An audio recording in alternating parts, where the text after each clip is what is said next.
한반도는 지금 이 계시록에 하나님께서 미리 시청각 자료로 보여주시는 것 같은데요. 현재 그 기독교를 이끌고 있는 지도자, 반공 기독교를 이끌고 있는 지도자가 지금 감옥에 투옥이 됐죠. 자, 그리고 주사파와 또 용공 기독교를 따르는 공산주의를 용인하는 그런 기독교의 그 거짓 선지자들이 지금은 정권에 붙어서 권세를 누리고 있죠. 한국 교회사에서 일어났었던 과거의 일들이 지금 계속해서 반복이 되고 있어요. 첫 번째 배도의 현상이 1938년에 있었던 신사참배였죠. 두 번째 배도 현상이 북한에서 있었던 강양옥 목사의 조선 그리스도교 연맹이었어요. 김일성 친척으로 김일성을 지지했던 목사였죠. 기독교인들을 모두 배도시켰던 이것이 바로 이 거짓 선지자 둘째 짐승의 예라는 거죠. 김일성을 첫째 짐승의 예표로 본다면 강양호 목사를 이 둘째 짐승의 큰 음녀의 예표로 볼 수가 있는 거죠. 그러나 이 큰 음녀 바벨론의 그 결론은 어떻게 된다 그랬어요? 자, 이 니무롯에서부터 시작했던 이 바벨론의 운명은 큰성 바벨론의 운명으로 끝나는데 한순간에 무너지게 된다. 그러나 소수이지만 아브람 이 한 사람에서 시작했던 이 거룩한 성 예루살렘의 역사는 결국 어떻게 돼요? 영원한 하나님의 장막에 들어가게 된다는 거죠. 그래서 이 성경의 역사, 교회의 역사는 언제나 이 두 증인의 예표 그룹과 그리고 두 짐승의 예표 그룹과의 전쟁이었다. 그렇지만 최종적으로 등장하게 되는 그 실체는 분명히 있다라는 거죠. 자, 이렇게 해서 여기까지 마지막 때 성경을 여는 중요한 열쇠인 두 증인과 두 짐승에 대해서 성경 전반에 걸쳐서 그 예표의 역사와 그 해석에 대해서 함께 정리를 해봤는데요. 중요한 것은 두 증인이 누구고 두 짐승이 누구냐 이 문제가 아니고 그들의 존재 목적이죠. 두 증인의 사명은 1260일 즉 3년 반 동안에 하나님의 백성들을 보호하고 회개시키는 것이 목적이다. 그래서 주의 재림을 맞을 준비를 시키는 것이다. 두 짐승, 다시 말해서 적그리스도와 거짓 선지자는 그 목표가 42달 즉 3년 반 동안에 하나님의 백성들을 핍박하고 세상에서 전멸시키는 것이 그 목적이다. 라고 설명을 드렸습니다. 이 성경에 예언된 그대로 두 짐승은 두 증인을 죽이게 되겠지만 두 증인은 다시 살아나고 주의 재림 때 주님과 함께 성도들의 군대를 이끌고 돌아와서 결국 두 짐승을 산채로 잡아서 불못에서 최후를 맞게 하는 그 주역들이 될 것이고요. 물론 역사상 다양한 예표의 인물들과 해석이 존재해 왔습니다. 하지만 그럼에도 불구하고 상징이나 예표가 아닌 두 증인과 두 짐승의 최종적인 그 실체는 반드시 마지막 한일에 종말의 환란기에 등장하게 되는 것은 성경에 예언된 분명한 사실이죠. 어쩌면 우리 중에 누군가는 살아서 이스라엘 땅에 세워질 제3성전과 함께 그 예언된 실체의 얼굴들을 대면해서 보게 되는 놀라운 경험을 하게 될지도 모르겠습니다. 이 땅에서 두 증인과 두 짐승 사이에 치열한 전쟁이 벌어지는 시기는 언제가 될까? 그 정확한 시기를 성경에서 명시하고 있지 않지만 계시록의 사건들을 시간순으로 분석해 보건대 우리는 그것이 유브라데 전쟁으로 명시된 세계 3차 대전과 제3성전 건립 이후의 어느 시점이라는 것에 대해서 공통적으로 발견할 수 있었습니다. 자, 그렇다면 3차 대전은 언제쯤 일어나게 될까요? 2차 대전 후에 미국과 소련의 냉전 구도가 끝나서 인류는 평화기에 돌입한 줄로 알았습니다. 하지만 이내 중국과 러시아가 자유진영의 미국에 대한 패권 도전 야욕을 버리지 못해 세계는 결국 또다시 신냉전 체제로 돌입하게 됐죠. 겉으로 보기엔 아시아의 문제로 중동전쟁을 의미하는 유브라데 전쟁과는 아무런 관련이 없는 듯 보이지만 중국, 러시아, 북한으로 이어지는 동방의 붉은 전선은 이스라엘을 위협하는 이란의 실질적인 무기 공급처로 26년 전 이스라엘 라피가 이스라엘을 파괴할 핵전쟁이 한반도에서 시작될 것이라는 예언이 이제는 더 이상 공허한 메아리가 될 수 없는 것이 현실입니다. 3차 대전의 가장 유력한 시나리오는 미국과 이스라엘을 위협하는 동방의 붉은 연맹, 즉 북한, 중국, 러시아의 도발이었는데요. 여기서 우리가 반드시 기억해야 할 중요한 사항이 있습니다. 바로 북한과 중국은 한 몸이란 사실이죠. 중동에서 이스라엘과 이란의 전쟁이 미국과 러시아의 대리전인 것처럼 한반도에서 남한과 북한의 전쟁은 곧 미국과 중국의 대리전으로 보는 것에 이의를 제기할 사람은 거의 없을 텐데요. 결국 중동의 유브라덴 전쟁과 동북아 한반도 전쟁은 같은 운명으로 같은 해 태어난 두 국가, 이스라엘과 대한민국, 어느 쪽에서 먼저 발발하든지 결국은 3차 대전으로 확산되는 중요한 양대축 전쟁이 될 것이란 해석이 지배적입니다. 그리고 그 전쟁은 성경대로 당연히 세계 인구 3분의 1이 사망하는 끔찍한 핵전쟁의 재앙으로 끝이 나겠죠. 그렇다면 그 전쟁의 시작은 어떻게 될까요? 2020년 전 세계를 공포와 혼란으로 몰아넣은 중공발 우한 코로나 바이러스 팬데믹 사태의 가장 큰 피해자인 미국의 보건당국자 입에서 진주만 피습, 9.11 테러와 같은 순간이라는 말이 나온 것을 우리는 어떻게 해석해야 할까요?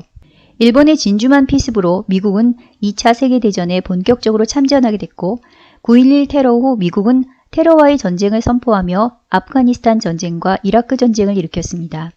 진주만 피습 때 미군 2,335명과 68명의 민간인 사망자가 발생했습니다. 9.11 테러 때는 2,996명의 부상자가 6,000명이었죠. 그런데 이번 중공발 코로나 전염병으로 사망한 미국 국민 수는 벌써 3만 명을 넘어서는 참혹한 사태에 이르렀습니다. 미국이 가만히 있을까요? 미국에서 이번 사태에 진주만 9.11 테러를 언급한 것은 그 자체로 이미 3차 대전 신호탄을 쏘아 올린 사인으로 보는 것이 타당한 해석일 것입니다. 미국은 지금 이 사태를 중국의 세균전 선제 기습 공격으로 보고 있는 것입니다. 이것은 기우가 아니라 실제 상황입니다. 최근에 있었던 남중국해에서 중국이 무력을 행사하여 베트남 어선을 침몰시킨 일이 있었죠.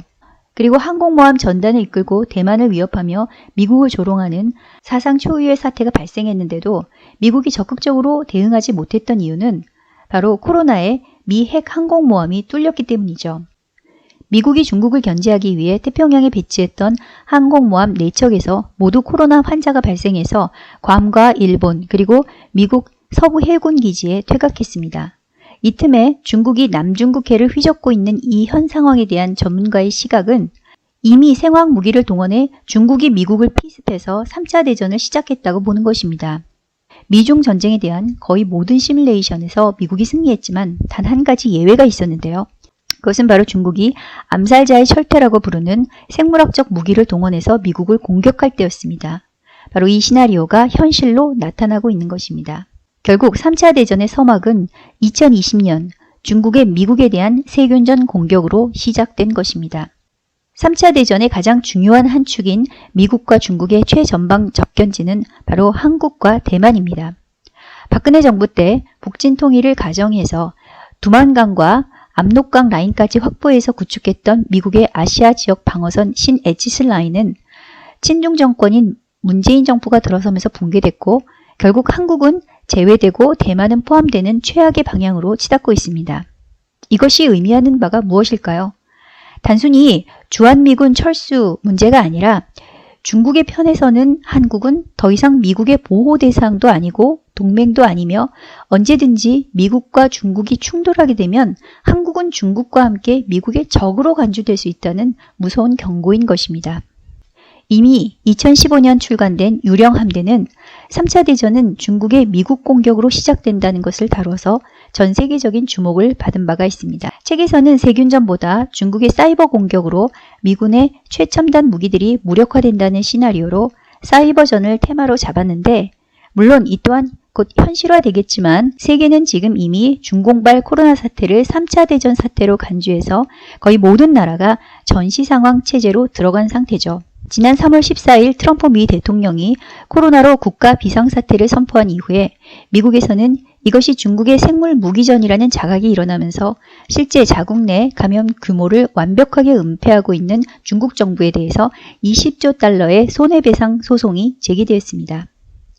미국뿐만 아니라 영국, 호주, 그리고 인도, 이어서 함께 중국 책임론에 대해서 한 목소리로 힘을 실어주고 있는 상황인데요. 이러한 움직임들이 뜻하는 바는 뭘까요? 그것은 2016년 아베의 제안으로부터 시작돼서 2018년 가시화된 트럼프의 새로운 인도-태평양 전략 노선의 변화, 즉 미국을 중심으로 일본, 인도, 호주를 잇는 이 사각동맹, 이른바 다이아몬드 안보동맹에서 그 해답을 찾을 수 있는데요.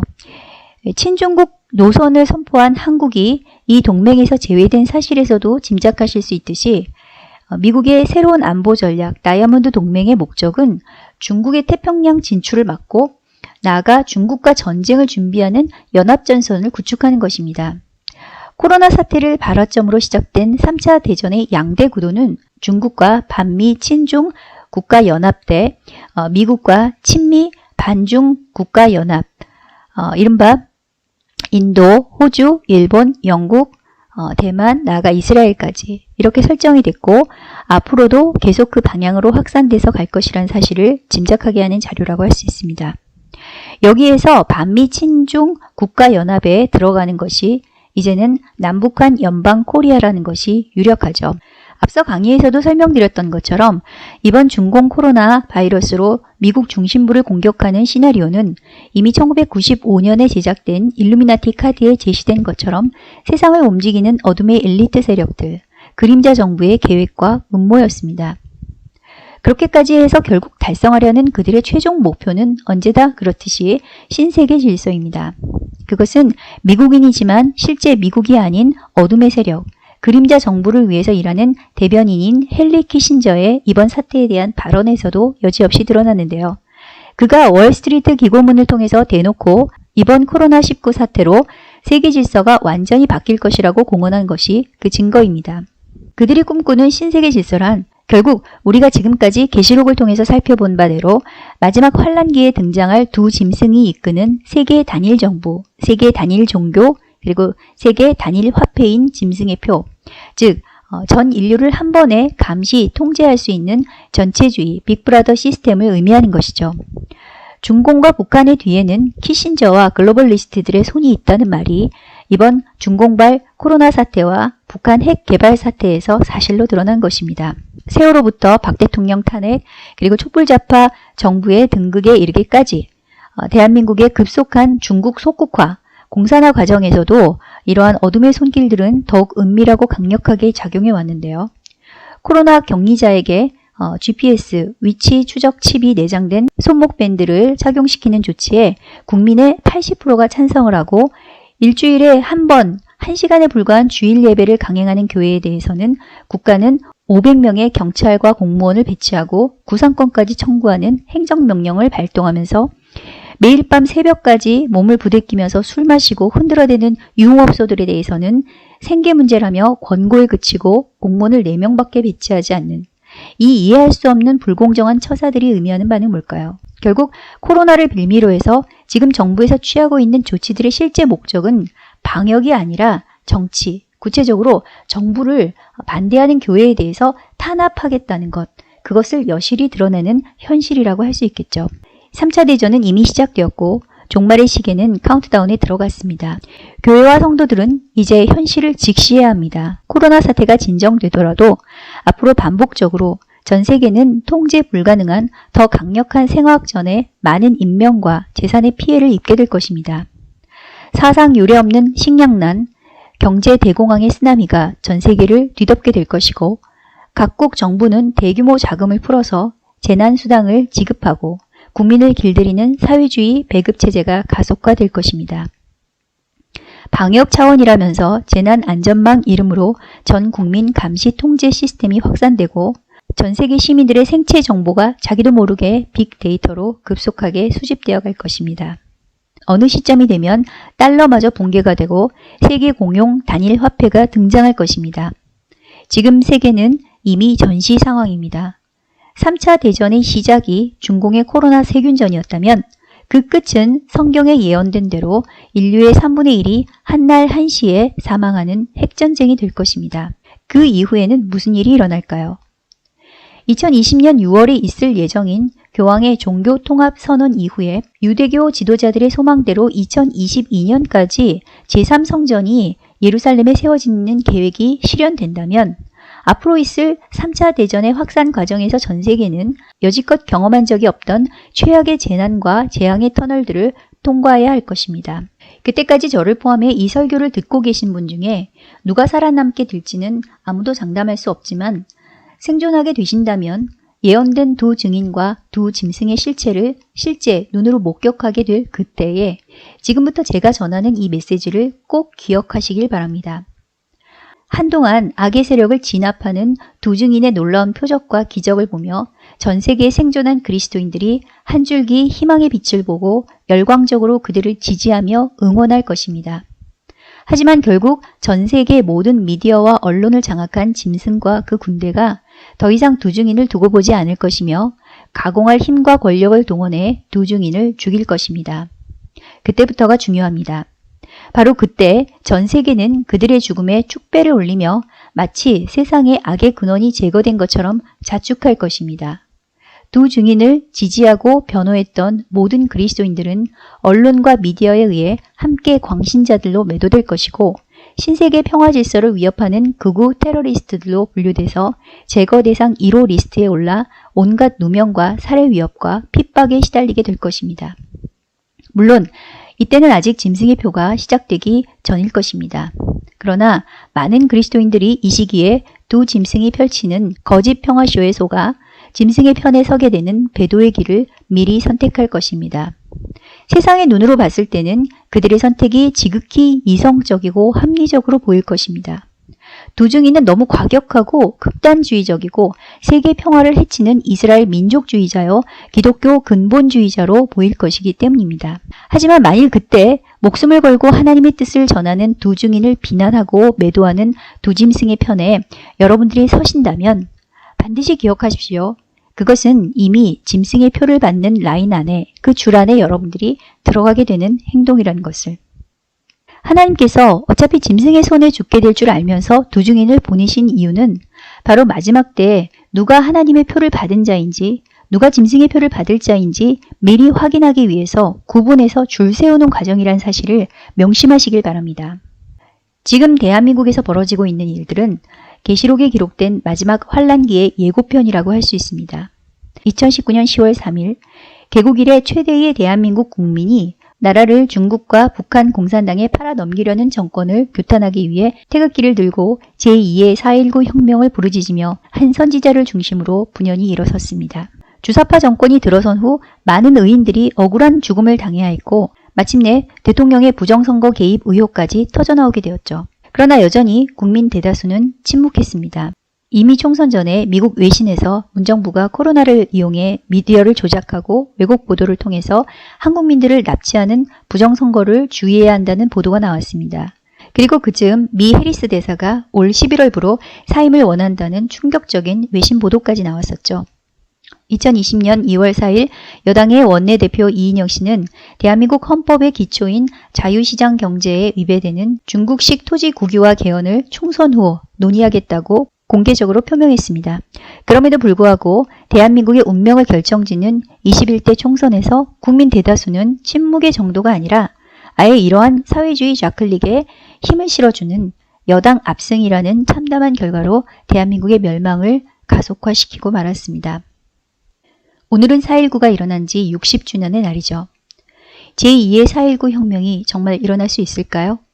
60년 전 4.19는 그 한 달 전에 있었던 3.15 부정선거 때문에 학생들을 중심으로 국민들이 일어나 혁명의 불길이 일사불란하게 대통령을 하야시킬 때까지 속전속결 진행됐습니다. 발단이 된 사건은 대통령 선거도 아니고 부통령 선거였고 대통령의 개입과는 전혀 관계가 없는 일이었습니다. 발포 명령도 대통령이 직접 지시한 적이 없었습니다. 그런데도 당시 이승만 대통령은 국민의 뜻을 받들어 민주주의 정신을 지키기 위해 하야를 선택했죠. 그러나 60년이 지나 우리는 정반대의 경우를 목격하고 있습니다. 2019년 대통령이 직접 청와대를 통해 지방선거에 개입한 부정선거 의혹이 터지고 수사가 진행된 지 4달이 넘었지만 코로나 사태로 개인의 건강이 더 우선인 2020년 대한민국 대다수의 국민들은 여전히 침묵하고 있습니다. 그때와 지금은 잣대가 다른 것일까요? 아니면 60년 만에 민족의 유전자가 바뀐 것일까요? 정치에 무관한 초등학생들까지 거리로 뛰쳐나와서 부정선거를 규탄하며 목소리를 높이는 저 사진이 여러분 눈에는 자연스럽게 보이십니까? 왜 지금은 이런 일들이 더 이상 일어날 수 없는 걸까요? 4.19는 정말 순수한 의도의 민주주의 혁명이었을까요? 4.19 혁명이 순수한 의도에서만 일어난 국민혁명이 아닐 수 있다는 증거는 사실 북한이 스스로 밝힌 기록에서 찾을 수 있습니다. 북한에서 4.19를 혁명이라고 부르지 못하고 봉기로만 부르게 하는 이유는 그 투쟁의 진짜 목적지인 미제 추방과 인민정권, 즉 주한미군 철수와 공산정권을 세우는 데까지 철저히 진행되지 못했기 때문이었다고 그들 스스로 인정하고 있기 때문입니다. 이것이 바로 더한 부정을 보고도 대한민국이 잠잠한 이유일 것입니다. 지금까지 대한민국에서 일어난 역사 속의 크고 작은 민주주의 투쟁 중에서 상당수는 사실상 소련과 중국, 북한에 보이지 않는 붉은 손들이 작용한 결과라는 사실은 오늘 대한민국 땅에서 벌어지고 있는 이 참담한 현실에 대한 의문에 어쩌면 진정한 해답의 열쇠가 될지도 모르겠습니다. 3.15 부통령 부정선거를 6.25 참패를 서력하고 남한 정부를 전복시켜 공산화의 절호의 기회로 삼고자 했던 공산 세력들은 정의롭고 자유로운 민주국가를 위해 일어난 국민의 순수한 외침 위에 올라타서 어린 초등학생까지 분노와 증오의 불길을 끼얹고 마침내 반공의 최고사령탑인 이승만 대통령을 하야시키는 데까지 성공했죠. 이것이 교과서가 가르치지 않는 4.19의 진실인 것입니다. 그럼에도 불구하고 자신의 하야를 외치는 국민들을 보고 이승만 대통령은 부정을 보고도 일어서지 않는 백성은 죽은 백성이라며 부정이 없는 깨끗한 대한민국의 미래를 위해 권좌에서 스스로 내려오는 길을 택했습니다. 그러나 그렇게 해서라도 지키고자 했던 대한민국의 자유와 정의는 지금 어디에 있습니까? 드루킹 여론조작, 버닝썬, 조국 비리, 청와대의 부정선거 개입, 공수처법 날치기 통과, 차이나 게이트, 손석희와 N번방, 자고 나면 쏟아지는 온갖 부정부패, 비리 뉴스들로 이미 쓰레기통은 넘치도록 가득 찼지만 국민들의 진실을 보는 양심의 눈은 더 이상 시력을 상실한 것 같습니다. 우리는 지금 대한민국의 현실을 통해 요한계시록 환란기의 예고편을 보고 있습니다. 대한민국에 잠시 허락되었던 증인들의 은혜의 때는 끝나가고 이제는 짐승의 때가 된 것입니다. 대한민국을 살리고자 목숨 걸고 이승만의 건국 이념과 자유와 정의를 외쳤던 한 선지자가 억울한 논명을 쓰고 옥에 갇히고 함께 외쳤던 광야교회 역시 같은 정치적 탄압을 받고 있지만 대다수 국민들과 언론, 미디어, 심지어 대다수 기독교인들마저 석방운동은커녕 침묵을 넘어 짐승편에서 함께 비난과 비판을 일삼고 있습니다. 텍사스에서는 최근 목회자들이 일어나 코로나로 예배를 금지하는 행정명령을 내린 판사를 상대로 해서 집단 소송을 제기해서 예배를 드리는 행위는 식료품을 사고 파는 것과 같은 필수 활동으로 규정하는 판결을 이끌어내서 결국 예배의 권한을 되찾아오게 되었죠. 아직 미국에는 증인들에게 짐승과 싸울 수 있는 은혜의 시간이 좀 더 주어진 것 같습니다. 앞으로 한국 교회에 이제 증인의 편에 서서 짐승과 끝까지 싸울 수 있는 성도들은 과연 얼마나 남게 될까요? 예수님께서 고난주간에 제자들에게 하신 마지막 2가지 고별 설교 중 감남산에서 하신 종말 설교를 여러분은 기억하실 것입니다. 그 중에 인류 역사의 종말의 날 최후의 백보자 심판에 대한 비유가 나오는데요. 바로 마태복음 25장의 양과 염소의 비유이죠. 예수님께서 재림하셔서 천년왕국이 끝난 후 영광의 보좌에서 그동안 지구상에서 살았던 모든 민족을 부활시켜 2개의 주를 세운 다음 최후의 심판을 하시게 되는데요. 생명의 부활을 하게 되는 의인들은 오른편에 양의 무리로 분류하고 영원한 불못에 던져질 심판의 부활을 하게 되는 악인들은 왼편에 염소의 무리로 분류하는 장면이 나옵니다. 자, 그런데 여기에 그들을 분류하는 기준이 되는 중요한 한 문장이 나오는데요.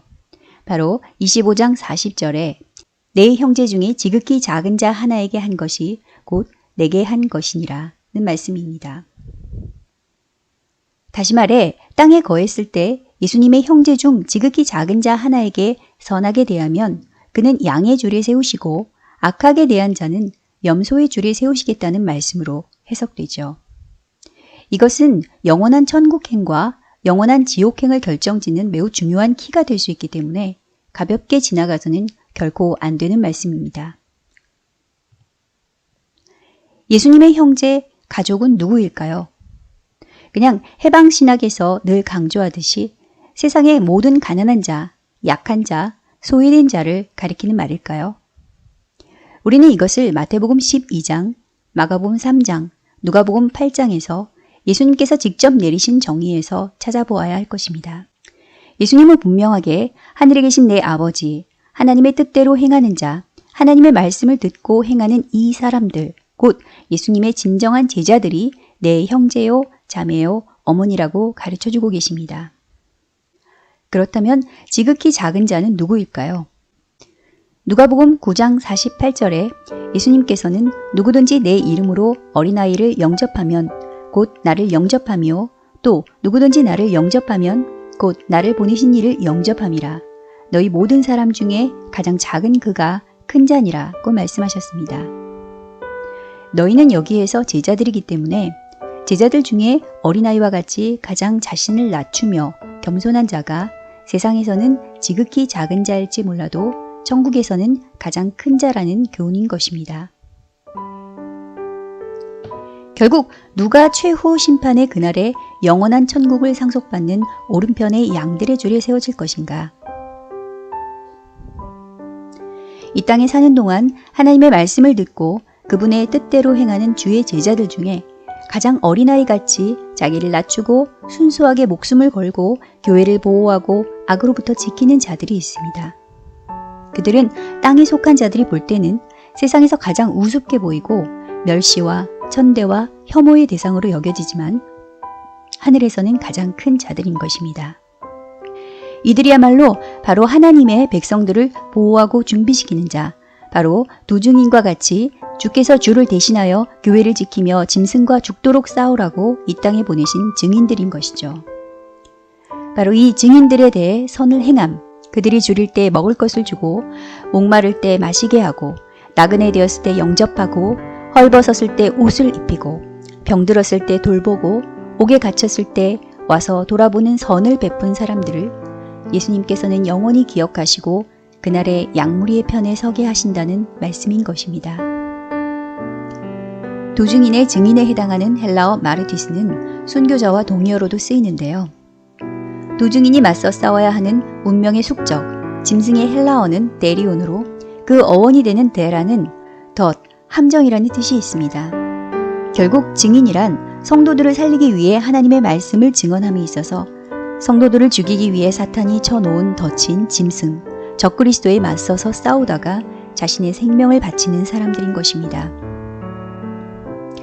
지금 하나님께서는 마지막 때 교회 가운데에서 두 종류의 양무리들을 찾고 계십니다.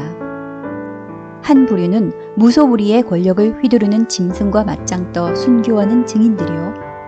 나머지 한 부류는 그 증인들이 교회를 지키다 위험에 처하고 병들고 감옥에 갇혀 세상의 조롱의 대상이 되었을 때도 변함없이 그들을 사랑으로 돌보고 지지하며 도와주는 종들입니다. 북한과 대한민국에서 지금 멸시와 혐오의 대상으로 억울하게 옥에 갇혀 외롭게 죽어가는 우리의 믿음의 형제들, 증인들의 수고와 눈물, 희생을 결코 잊지 마시기 바랍니다.